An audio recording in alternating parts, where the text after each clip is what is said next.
हिमाचल प्रदेश विधानसभा के शीतकालीन सत्र के दौरान बुधवार को भोजनावकाश में कांग्रेस विधायकों और मंत्रियों ने सदन के बाहर केंद्र सरकार के खिलाफ जोरदार प्रदर्शन किया। विधायक ओपीएस के लिए केंद्र से रोकी गई राशि वापस करने, श्रम कानून को वापस लेने और कर्मचारियों को राहत देने जैसी मांगों पर अड़े दिखाई दिए। कांग्रेस विधायकों का कहना है कि एनपीएस का पैसा केंद्र सरकार जारी नहीं कर रही, जिससे प्रदेश आर्थिक दबाव में है। भाजपा केवल जनता को भ्रमित करने में लगी है। कर्मचारियों की मेहनत की कमाई केंद्र में अटकी हुई है और प्रदेश बार बार आग्रह कर रहा है कि उसे वापस किया जाए। हमारी सरकार ने ओपीएस बहाल की, लेकिन बीजेपी उसे बदलने की बात करती है। ये साफ दिखाता है कि बीजेपी कर्मचारी विरोधी नीति पर चल रही है।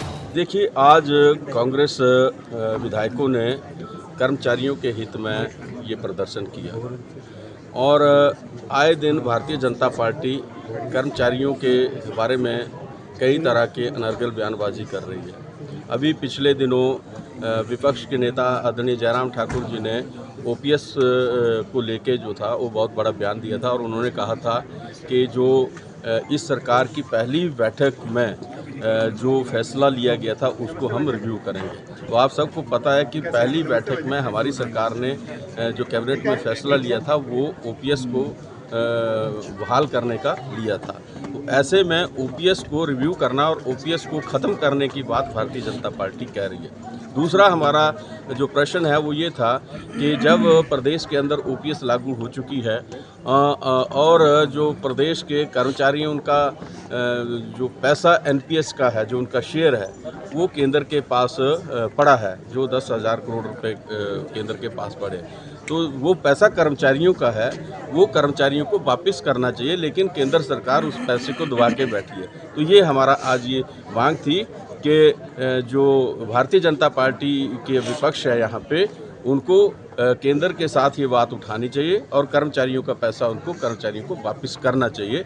और हमने ये चेतावनी आज इस प्रदर्शन के माध्यम से दी है कि ओपीएस के साथ अगर जरा भर भी छेड़छाड़ भारतीय जनता पार्टी ने करने की कोशिश की तो फिर हम पीछे नहीं हटेंगे और कांग्रेस पार्टी इसके लिए लंबा संघर्ष करेगी, क्योंकि हम कर्मचारियों के हितों के साथ हैं और कर्मचारियों के साथ हैं। वहीं दूसरी ओर नेता प्रतिपक्ष जयराम ठाकुर के नेतृत्व में बीजेपी ने सदन से वॉकआउट कर दिया।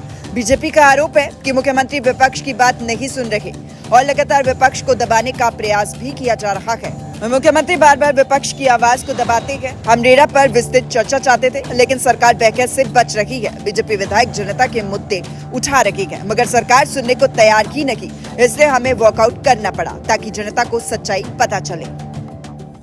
हम सीधे अमेंडमेंट के लिए इस प्रकार से नहीं जा सकते हैं। अगर यहाँ से हम भेजते भी हैं कोई अमेंडमेंट करके, पारित करके, तो वो राष्ट्रपति को जाएगी गवर्नर के माध्यम से, और राष्ट्रपति को जाएगी, उस पर राष्ट्रपति के विवेक पर होगा, उसको स्वीकार करते हैं नहीं करते हैं। लेकिन सेंट्रल एक्ट को अमेंड करने का अधिकार स्टेट की गवर्नमेंट को नहीं है। अब प्रश्न ये यहाँ पर है कि आमदा हुए पड़े हैं और लगातार इस सारी चीज़ को आपने देखा होगा 3 वर्ष के कार्यकाल में जितने कॉन्स्टिट्यूशनल अमेंडमेंट, कोई इस प्रकार की जो इम्पॉर्टेंट अमेंडमेंट होती है, जो एटोनमस बॉडीज़ होती हैं, उनकी फंक्शनिंग को मुख्यमंत्री अपने नियंत्रण में लाना चाहते हैं। अब जहां chief justice Himachal Pradesh high court के इस सिलेक्शन कमेटी के चेयरमैन हैं, वो उनको हटा करके चीफ सेक्रेटरी को करना चाह रहे हैं। अगर चीफ सेक्रेटरी ने अपने आप अप्लाई किया है तो उसके बदले जाकर के नीचे एडिशनल चीफ सेक्रेटरी जो है उस कमेटी का जो है वो हेड करेंगे, चेयरमैनशिप उनकी होगी और उसके बाद उनके अंतर्गत जो है, उनके अधीन जो है वो इंटरव्यू कराएंगे। कोई बात बनती नहीं है, किसी भी तरह से बनती नहीं है। जब हम अपना पक्ष रख रहे हैं, रेरा के चेयरमैन की अपॉइंटमेंट हो गई, वो करना नहीं चाह रहे थे। हाई कोर्ट के चीफ जस्टिस ने कहा कि इतने दिन के अंदर जो है इसको करके दिखाइए, नहीं तो वापस भेजिए, रिकॉर्ड क्यों नहीं कर रहे हैं इसकी जानकारी दीजिए। आखिरकार वो करनी पड़ी। जब चेयरमैन अपॉइंटमेंट हो गए, क्या अपॉइंटमेंट होगी, अब इसका कोई औचित्य रहता नहीं था, लेकिन फिर भी उसके बावजूद टकराव सीधा जुडिशरी के साथ ले रहे हैं, तो मैं समझता हूं कि ये भी उचित नहीं है। एक बात। और जब अभी हम वॉकआउट करके आए हैं, उसकी वजह यह है कि जब रणधीर जी ने, त्रिलोक जम्वाल जी दोनों एडवोकेट हैं, मैं एडवोकेट नहीं हूँ, मैं वकालत नहीं किया हूँ। जब भी मैं खड़ा उठता हूँ कभी किसी इस पर बोलने के लिए, तो टिप्पणी ऐसी करते हैं मुख्यमंत्री जो बर्दाश्त के योग्य नहीं होती है। कई बार हमारे विधायकों को बोलते हैं पढ़ करके नहीं आते हैं, आपने पढ़ा नहीं है, आपको जानकारी नहीं है। और आज जब मैं बोलने के लिए उठा तो कहा कि आपने वकालत नहीं की है। क्या वकालत करना जरूरी है? क्या उसके बिना हमको जानकारी नहीं रहती है? जिस पद पर इनको अभी 3 साल होने को है गिरते पड़ते, उस पद पर हम 5 साल का कार्यकाल पूरा करके निकले। मैं उस बारे में कुछ नहीं कहना चाह रहा हूं, लेकिन बार बार विधायकों पर, हमारे सीनियर एमएलए पर इस प्रकार की टिप्पणियां करना पढ़ करके नहीं आते। ये आदत बन गई। मुख्यमंत्री भरे सदन में हमारे चुने हुए प्रतिनिधियों को जलील करते हैं।